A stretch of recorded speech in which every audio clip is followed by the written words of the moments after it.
Hi, everyone. Thanks for joining us today. We only have a couple people in at the moment. We're waiting for a couple more to join us, and then we'll get started. So I'm just going to mute while we prep. Thanks. Sorry, in the meantime, if you have any questions while we're waiting to get started, feel free to drop them in the chat. We'll be taking a look at that too.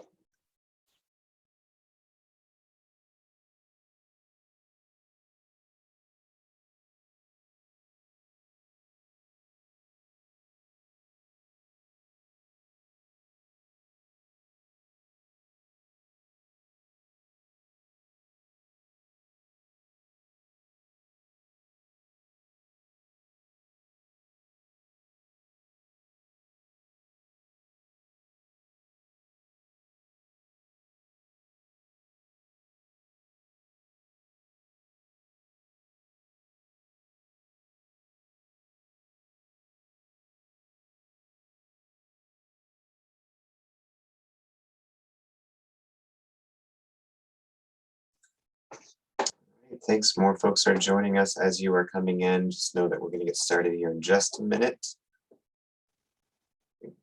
Waiting for a couple more folks to join us.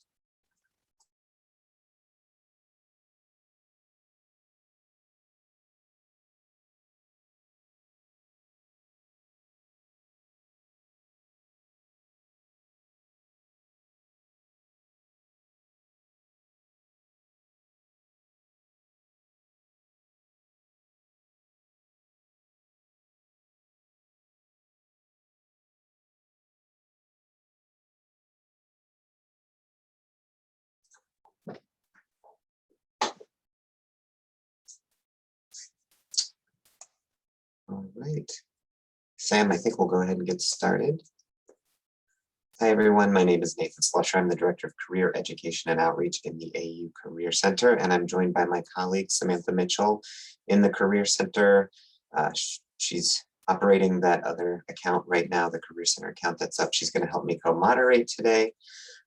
Thank you for joining us. This is one of several sessions we are hosting this week to help you prepare for the Early Talent and Internship Fair, which is 1 week from today, May 25th, from 1 to 4 p.m. in Handshake. I have dropped into the chat and we'll drop it again. Just the schedule of some of the prep events that we have going on this week and early next week to help you get ready. I've dropped it in for the people who just arrived, and we'll share that and some other documents as we go, just in case you don't get them all as we get started. So a note about today's session, I pre-recorded my presentation to ensure that I didn't experience any technical issues while we were doing this webinar live. And also because I have 2 children at home with me and to ensure that they would not interrupt me while I was presenting to you. So we'll get that started shortly, and then we will return for a live Q&A once that has played. In the meantime, any questions you have, feel free to drop them into the chat during the session. You can wait until after the session as well. Either one is fine. We'll do our best to answer them all. And as we go, I'll drop some links into the chat too that are relevant to the presentation that I'm giving. And as you'll see, this session is being recorded and will be added to our YouTube channel for the students who aren't able to view it with us live today. So Sam, I think we will go ahead and start the presentation, and then we will come back and take Q&A at the end. Hi, I'm Nathan Slusher, Director of Career Education and Outreach in the AU Career Center, and this is today's webinar, Resumes 101, everything you need to know to update your existing resume or create a resume from scratch. Today, my objectives for this session are to help you describe a resume and its purpose, to help you describe the common content of a college-level chronological resume, and to create and draft a resume using appropriate support resources. Why is it important to not just have a good resume, but to also know how to create, edit, and tailor your resume? According to LinkedIn, you can expect to change jobs 12 to 15 times in your lifetime. So if you work, for example, for 45 years from age 22 to roughly age 67, assuming that that is the retirement age in your lifetime, that's an average of 1 job every 3 to 4 years. So updating, editing, redrafting your resume is something you can expect to engage in on a regular basis. This session is designed to help you hit the ground running with great resume as you begin your post-university job search. And before we get further into it, I just have a few notes on some housekeeping items here. It's important to remember that resumes are subjective documents. That means they're not objective. If they were objective, there would be a common set of criteria that every resume would have. And once you met those, your resume would be perfect and you check off the box and you'd be done. Resumes are subjective, meaning whoever is looking at the resume at that moment is the person who has their own thoughts and feelings and reactions to what is on the resume. So I'm telling you this because there is no one right way to do a resume, but in our experience as career advisors, working with recruiters, talking to employers, we know that there are some best practices on how to have a good resume. So what I'm going to share with you today are those best practices. But it's important also to remember at the end of the day, your resume is your document. You need to own it. You need to take pride in it. So the information I share, the feedback you get from an advisor, the feedback you get from a supervisor, the feedback you get from a random friend or family member commenting on your resume, you take all of this in and you make the determinations yourself what you're going to include, because at the end of the day, this needs to be a document that you are comfortable submitting to an employer. Oops, other way. I can share my PowerPoint notes after this presentation if you so desire. So the first thing I want to start with is a common myth about resumes. And the first is a good resume is going to get you a job. The fact is a good resume is here to help you get an interview, okay? The resume itself doesn't get you the job. The resume can help you land the interview, and the interview is where you make your in-person pitch or virtual pitch, as the case may be, and that is where you seal the deal. So the purpose of a resume is to showcase your accomplishments, skills, and experiences, as well as your potential, to provide an employer with enough information about making an interview decision, and then ultimately, as I just said, to get an interview. So you want to provide the who, what, and so what in a quick visual scan for employers. Now, there's several different types of resumes. As I said today, we're going to focus primarily on chronological at the college level, but I want to introduce you to some of the other resume types so you are aware of those. We have a wide variety of students in our audiences at different skill levels and experiences, seeking different opportunities. So I want to make sure that I cover some different types that you are aware of. The chronological resume is organized into sections based on relevant experiences and when those experiences occurred. The experiences are listed in reverse chronological order with the most recent experience at the beginning of the document or the top of the document. This demonstrates your growth and development over time, and this is the recommended style for most college level resumes and what we'll focus on again during this presentation. But another kind of resume is a functional resume. A functional resume is organized to highlight relevant experiences and skills and does not necessarily list the work in chronological order. It's typically used by people changing careers or when there are gaps in employment history. Another kind of resume is a combination resume, which incorporates the best elements of the chronological and the functional resume, excuse me. This provides highlights of the most relevant to, this provides highlights that are most relevant to the recruiter or the hiring manager at the top of the document. Another common document is called the Curriculum Vitae Cv. This document is primarily used in the fields of academia and/or scientific research. It is way more extensive than a traditional resume in that it includes publications, professional presentations, classes taught, and other relevant academic information. This grows over time with no page limits.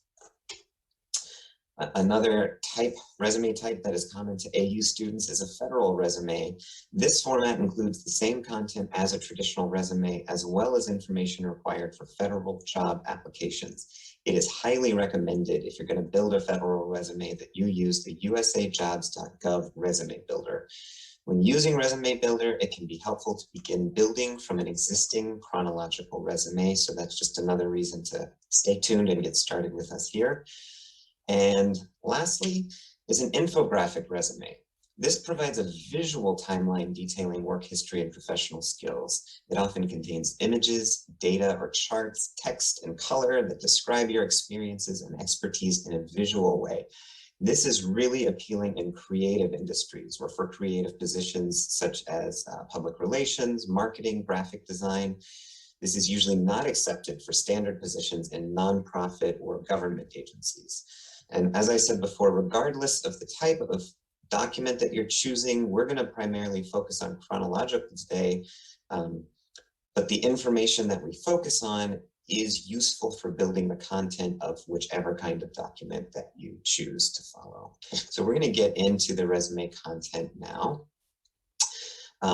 Before we get into the content, though, this is another great place to combat a few more resume myths. The first is that your resume needs an objective statement. An objective statement, which used to be a key resume recommendation, is a statement that focuses on the job seeker's needs and future goals with no mention of those of the organization to which the individual is applying. So this doesn't often add value to the resume. But summary statements can be quite useful. Summary statements include a few sentences at the top of your resume that highlight your value add to the organization to which you are applying.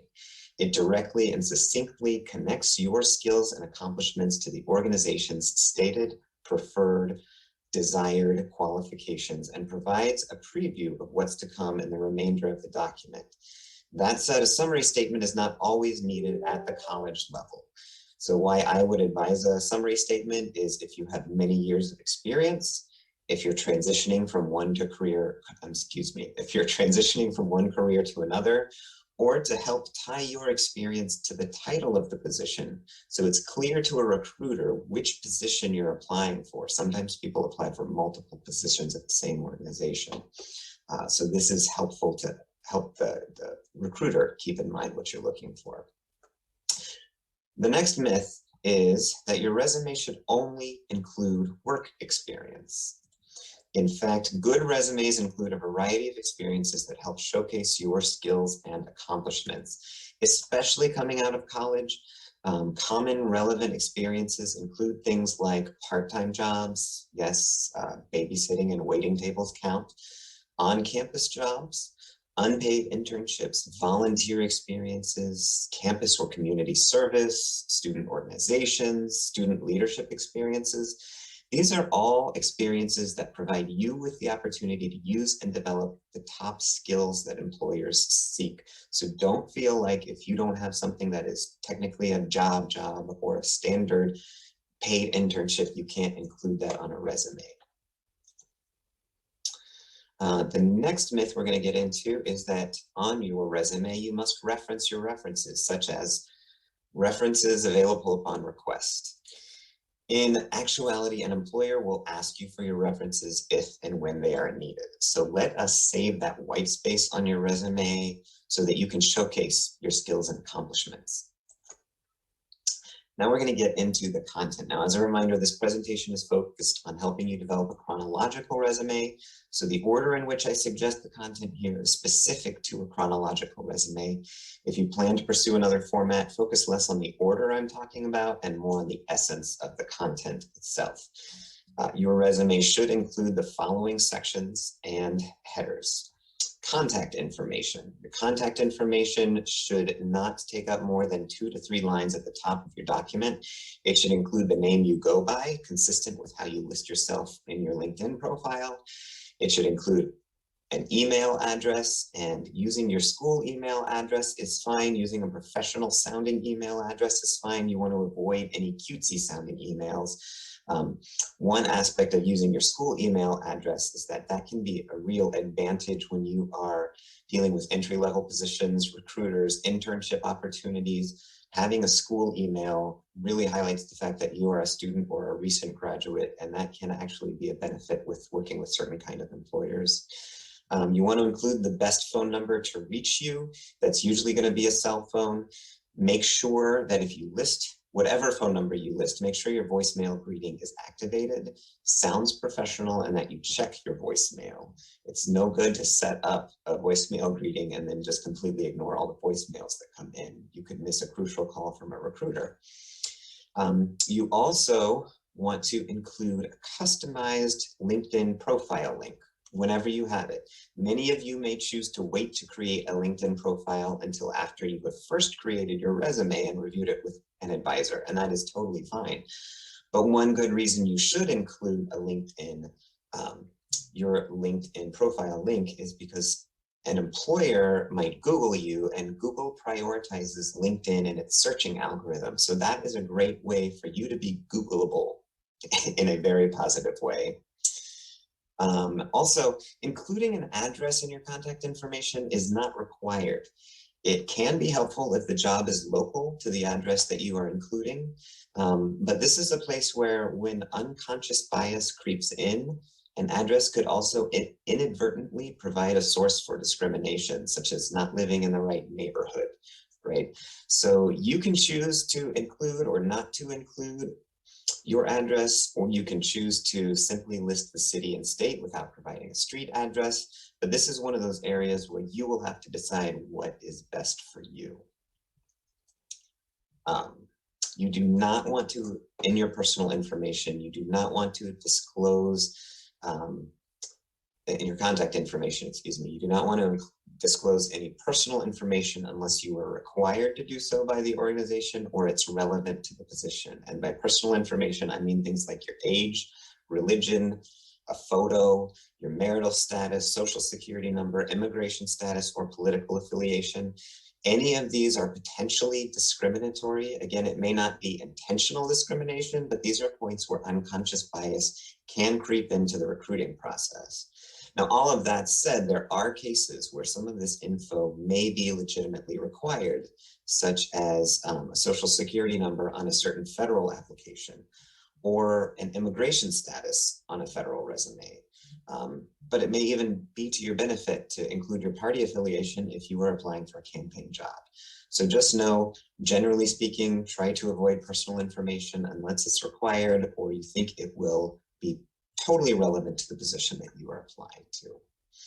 The next section is education.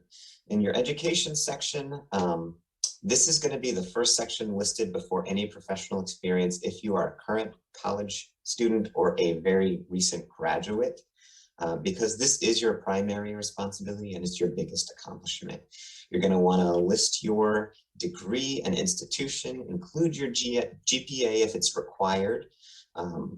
It's common in an industry like finance, for example, and if your GPA is above a 3.5, it does not hurt to include it. But otherwise, just know that GPA is not a top factor for most recruiters. It never hurts to list your academic honors and awards. And rest assured, if you don't have any, that does not hurt your resume to not have any listed. Depending on the position or the organization or the lack of experience that we're going to get into later on, it can be useful to list relevant courses and projects, as these provide evidence of your academic interest and use of skills. And if you have more than one education experience, be sure to list those in reverse chronological order, with your AU degree being at the top, most likely. The next, we get into the experience category. Now, with your experience category, you have some flexibility in how you package your experience. Some people wish to have more than one experience category, such as one that's called experience and one that's called campus and community service, to showcase the different kinds of experiences they have and to differentiate between what people consider their professional experiences with what they consider their on-campus or their unpaid experiences.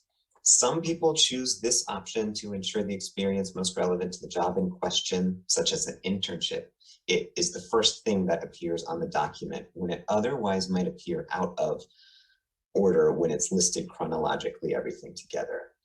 If you have one or more experience section, be sure that all experiences within each section is listed in reverse chronological order. This is where you are going to focus on describing your experiences, showcasing your accomplishments, demonstrating your skills, and demonstrating your potential. And I'll have more on this in the next few slides. Then we get into the skills section. This section tends to focus on what are commonly referred to as hard skills, or the skills acquired and enhanced through education, practice, and repetition. It can include many computer skills as well as language skills. Certifications can be included here as well, or in a separate certification section, or even under education, depending on the certification. With languages, you want to make sure that you're going to highlight your proficiency using terms like beginner, intermediate, advanced, or fluent. You want to avoid using the word proficient because proficient means different things to different people. Provide separate proficiencies for your oral and written skills if they differ. It's okay to be proficient there, I just made a flub. It's okay to be a fluent speaker of a language that you may have grown up speaking in the home, but to have intermediate writing skills because you didn't necessarily use that in the school setting when you were growing up. And it's okay to show multiple languages, including those that you are new to, especially at the college level, grad school level. If you are studying a language, this is just another way to demonstrate your interest in learning and growing. The skills category is not the section where we are going to share what are commonly referred to as soft skills.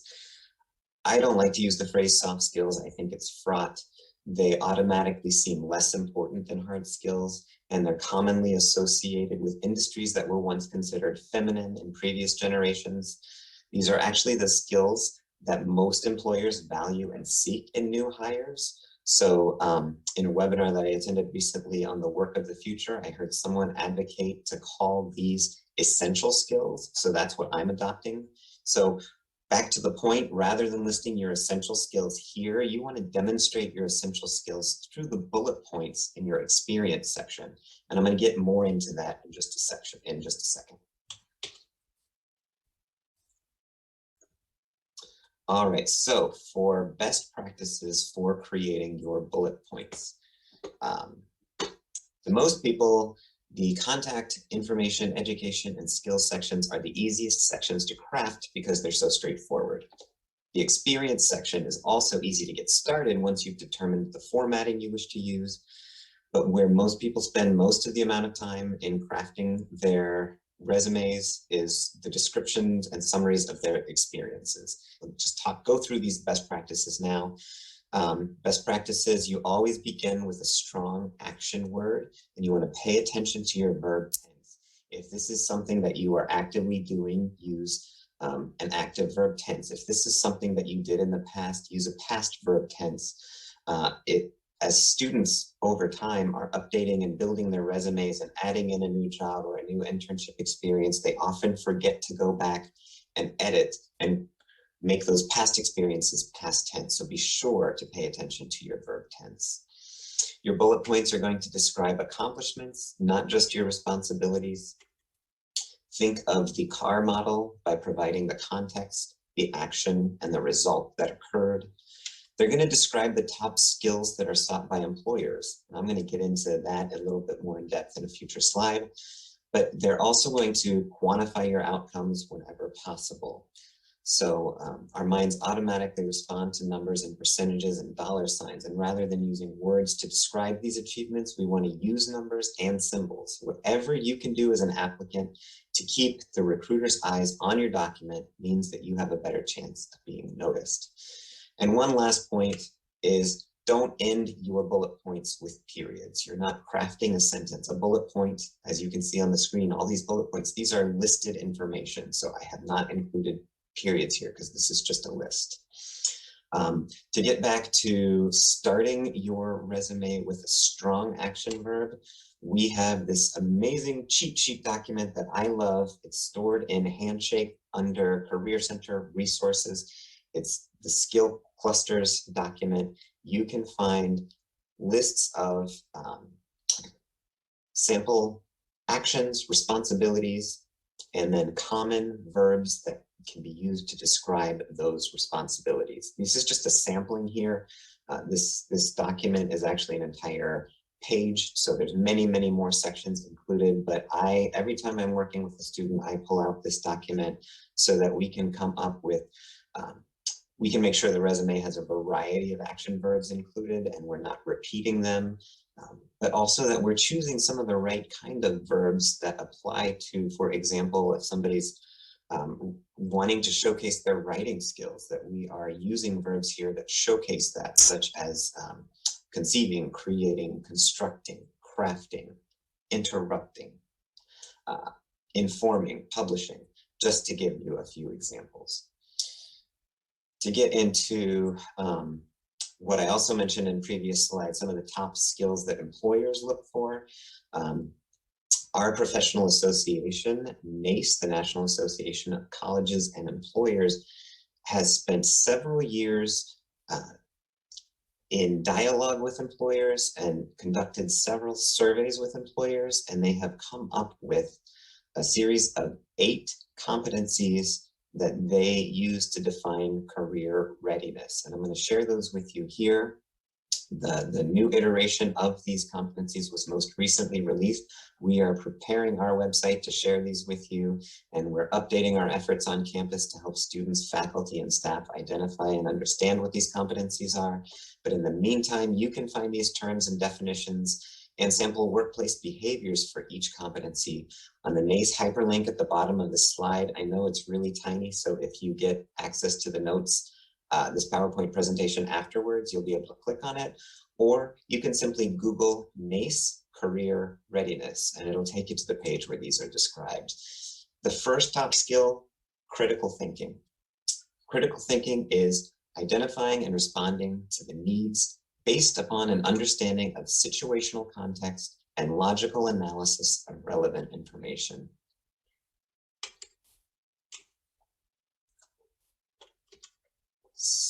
Advancing. Communication. Communication is clearly and effectively exchanging information, ideas, facts, and perspectives with persons inside and outside of your organization. The next is teamwork. Teamwork is building and maintaining collaborative relationships to work effectively toward common goals while appreciating diverse viewpoints and shared responsibilities. Equity and inclusion.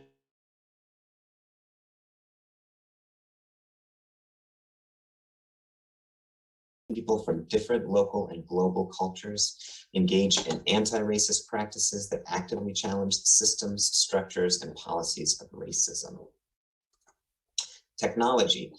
Understand and leverage technologies ethically and to enhance efficiencies,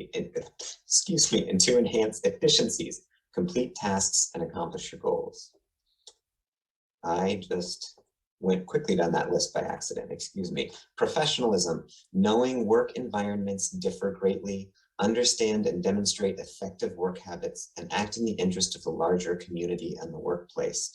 One note here on professionalism, from a DEI lens, people have rightly raised concerns about the origin of this term and how it has been used as a weapon in the workplace.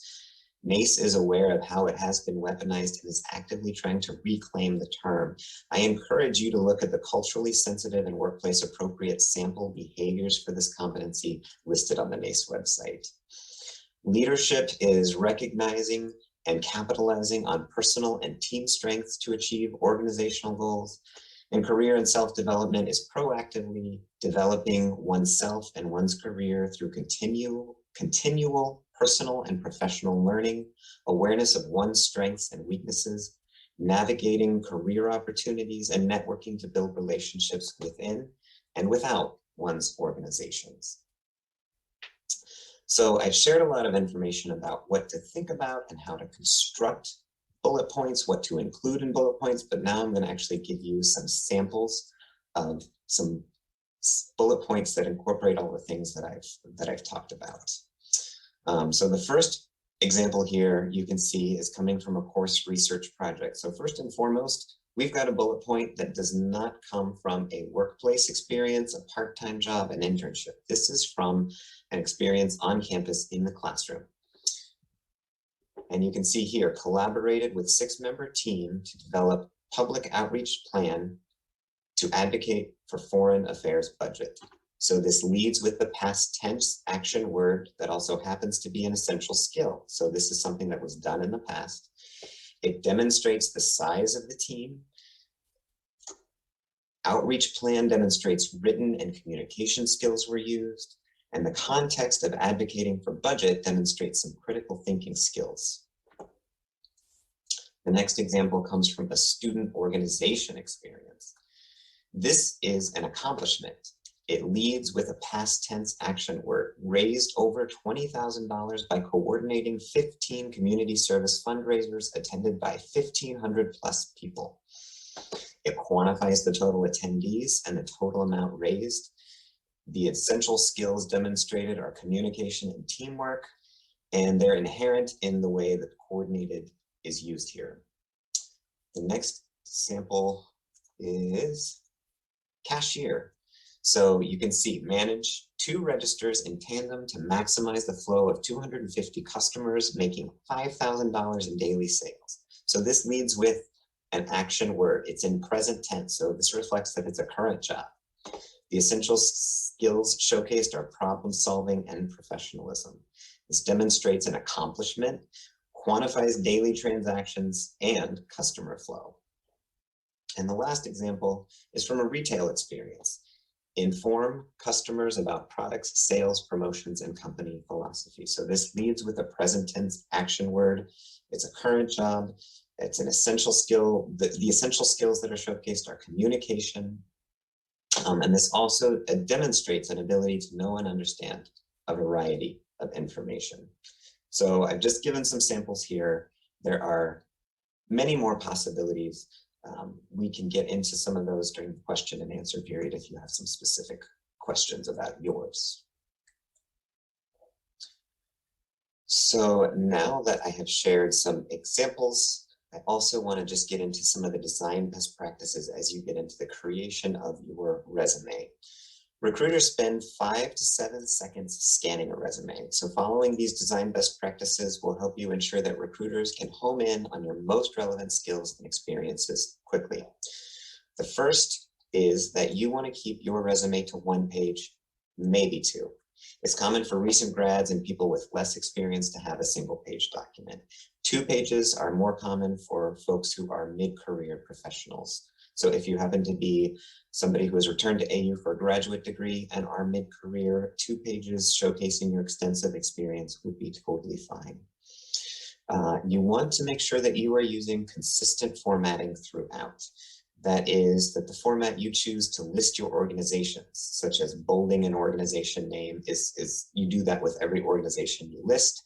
With your position title, if you italicize that, in one example, you want to make sure it's italicized in all of the other examples. Same when you list the location and the dates of your employment at that organization. You want to make sure that all of those appear in the same format with every experience that you list. You want to use a common font. This is easier for humans and machines to read common fonts. So common fonts are things like Times New Roman, Arial, Calibri. You don't want to use something fancy, something frilly, because it can be visually hard to read when there's lots of text on the page. You want to use bullet points. You don't want to use a dash to start your bullet point. You actually want to use the bullet point feature. It's not uncommon for me to see people using the asterisk or a dash, but we want to make sure that we've converted those to bullet points because those are nice, crisp, easy on the eye to see. You want to create white space in your document because having too much text is overwhelming to the reader and may even stop a potential employer from reviewing your information. So each page of the resume should have sufficient white space around all 4 sides, the margins of the document. Be sure not to push the margins all the way to the edge to leave this white space. So if and when a person prints your document, you want to make sure there are no technical challenges maintaining that white space as well. Again, with avoiding a dense text that's relevant to the white space. And then the last thing to know is that generally, when people are reviewing documents, eye tracking studies show that resume reviewers' eyes typically follow the shape of an E when looking at a document. So they scan across the top, they scan down the side, they scan across the middle, scan across the bottom, or they make the shape of an F. So scanning, not even getting to the bottom when they're looking at your resume. So once you create your document, it might be helpful to ask somebody like a friend to scan your resume using that shape and ask them, what were they able to read easily and what did they glean just from looking at that shape in your resume? And this hyperlink here at the bottom has some more information about what the E and the F shape scanning looks like. I'm going to show you here on this next screen a sample resume that incorporates some of these design best practices. This is a little hard to see, and I truly apologize. I can't even include the entire document all at once in the screen, so I've got it broken up over 2 screens. But you can see clearly here at the top, the contact information is down to 2 lines. It doesn't take up more than 2 lines. That preserves space to show all the rich experiences this person has. They started with their education, then they get into their experience. You look over here at the right, the dates nicely appear, and you can see everything here is listed in reverse chronological order under the experience category. You can see they have consistent formatting in terms of the titles that they, whoops, went a little too far. The titles where they worked, as well as the organizations themselves have consistent formatting, and then the cities, the locations of the organizations, and then, like I said, the dates here are right justified. And you can see how nice and clean this is with the bullet points showcasing this. And we scroll down to the bottom of the document, you can see that this person has chosen to differentiate what they consider more professional workplace experiences with their campus community service experience. And that is totally fine. And then here at the very bottom under skills, you can see computer skills are included, as are language skills. So we're going to get into another myth here. We are almost done with our slides, don't you worry. Keep your resume general to increase your chances of getting a job. This is actually a major detraction for being able to increase your chances of getting a job. Some people think you create one general resume and you use it to apply to many, many positions. In fact, you want to target your resume to every single job you apply for. And the reason for doing that is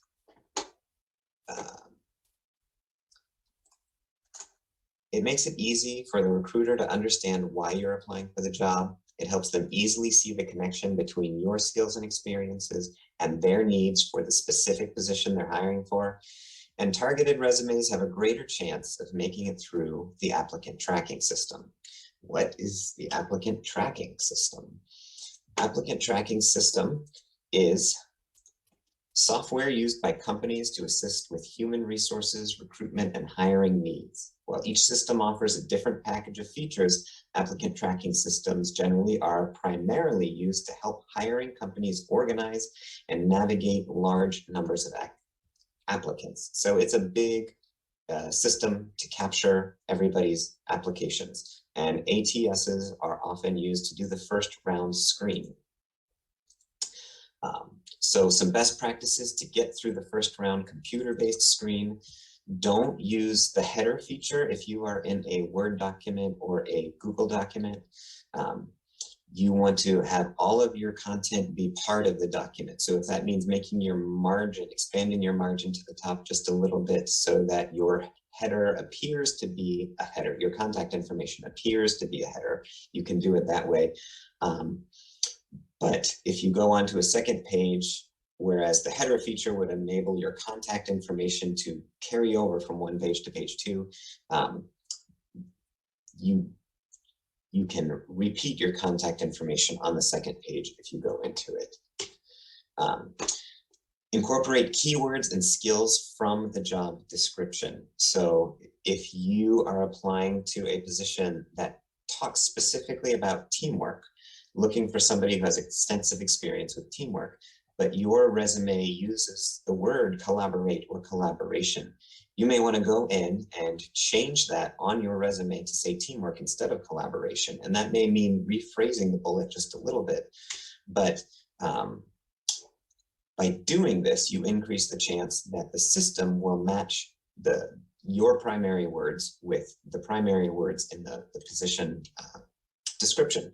There's a great tool called jobscan.co that you can use that compares your resume with a specific job description. You cut and paste text from both, and then it provides like a word cloud response to show you where the matches are. You might even consider, if you're applying at a big organization, that increases the likeliness that they are using an applicant tracking system. So you might even consider including the exact name of the job you're applying for in a summary statement at the top of the document. Don't submit an infographic resume to an applicant tracking system. They cannot read images, they cannot read colors, they are scanning for the content of words. You want to proofread your document to make sure that you don't have any errors. Spelling errors will not help the applicant tracking system catch the matching words. And you want to make sure that you are submitting your resume as either a PDF or a Word document, because these are the documents that the systems can read the most easily. And as we come to the end of the presentation, I just have a few additional notes, my own comments. These are things that I tell every student I meet with when we're going over resumes. Everything in your life is fair game for inclusion in a resume. Remember, I said earlier, all those kinds of campus experiences, volunteer experiences, leadership experiences, unpaid opportunities, that's all fair game. Don't feel like it just has to be limited to a professional or a paid experience, including, like I said before, including relevant coursework. Sometimes describing what you did in a project is a great way to showcase your critical thinking, your communication, and your teamwork skills. We do want to include experiences from high school in your first couple of years of college, because those are going to be some of your most relevant experiences. Sometimes you had experience working on the yearbook. You want to include that. That can showcase skills as well. But after your second year at AU, as you transition into junior and senior year, we want to start pulling high school experiences off and making sure that what is included are your more relevant, more recent experiences that you've had. You want to avoid thinking about this as writing like a document. You want to avoid complete sentences, paragraphs, and periods. This is a bullet, this is a list. We want to be clear and concise. You want to spell out any unfamiliar or uncommon acronyms before you use them. Remember to quantify whenever you can. Describing things with numbers really helps clarify the picture for the reader. And you definitely need to proofread over and over again, not just your own set of eyes. If you work on it for a little while, step away, come back later with fresh eyes to reread and catch mistakes, but also ask somebody else to look it over. You don't want to miss out on a great opportunity or being called for an interview simply because you have a couple of small typos in your document. Lastly, never lie on your resume. Don't exaggerate skills or experiences that you do not possess. Be straightforward, tell the truth, because if you do lie and an employer is very interested in the skill set you say you have, but it's a little exaggerated, they will soon discover that your skills aren't as high as they were expecting them to be, and that reflects poorly on you once you get to the workplace. So those are my final comments. Remember here at the beginning of the presentation, I said we would talk about, you would be able to describe a resume and its purpose, describe the common content of a college level chronological resume, and that you would be able to begin drafting or updating your resume using appropriate support resources. So the last thing I'm going to share here is just some resource highlights for you. We have a resumes webpage. So if you Google American University Career Center, you find our link. That one of the very first things you can click on is resumes. It includes an overview of resumes, some templates and some samples and some FAQ questions. We also include some additional resources like PDF files in Handshake. So if you go into Handshake, click on Career Center, click on resources, and then type in resumes, you'll get to find our resume guide, as well as that skills cluster document that I mentioned earlier. If you are thinking that a federal job is something you want to pursue, absolutely don't forget usajobs.gov. The resume builder there will help you get started building your federal resume. You don't want to create one on your own. This is a great tool to help you. It's very cumbersome, but it's a great tool to help you ensure that your document will meet all the criteria that usajobs.gov looks for when you apply through their system. Career advisors are also available through individual appointments. And then as we prepare for job and internship fairs, we also offer resume stations to help provide quick answers to your quick questions. Sessions there are limited to no more than 15 minutes. So come to a resume station, you can find out about those in Handshake. Come to an appointment, you can schedule those in Handshake. That is all I have to share now, and we will go back to the live session where we will take question and answers from the audience. All right, thanks for sticking with us. I'm also throwing here into the chat the remaining prep events, a Word doc that has the list of the remaining prep events that we have going on this week, including 2 tonight, where you get to connect with some alumni to get some tips from them and also make some new connections. And I have the link in there for the resume stations that I just mentioned. So we've had some questions that came in through the chat that got answered, but there are, check and see if there's any more chats coming in. To the 2 students who already posed questions that I responded to in type, please let me know if you have any additional follow-up questions. We just received a new one. Will this be recorded for future viewing and review? Yes, we are recording it now, and we will post it on the AU Career Center's YouTube channel as soon as we can get this uploaded and get some captioning added to it. Our YouTube channel. Sam, are you able to drop the link to the AU Career Center's YouTube channel in the chat, please?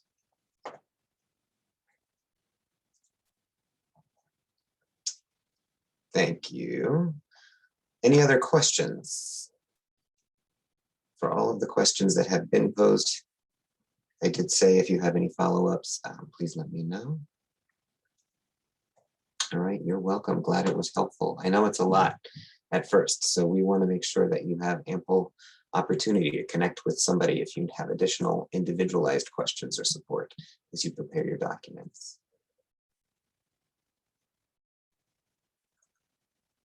All right, I'm not seeing any additional questions come in here.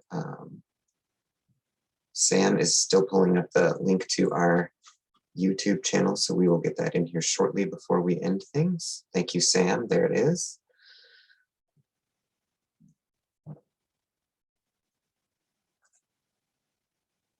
All right, no additional questions coming in, so I think we will call that a wrap. Again, you can find this recording to this will be on our YouTube channel very soon. Every other prep event that we are doing that we can record, we will post there. And we will look for you at resume stations later this week or appointments with career advisors. Best of luck with your resumes, and we'll see you next week. 1 week from today at this very time, May 25th from 1 to 4 p.m. in Handshake is the Early Talent and Internship Fair. Thanks for joining us.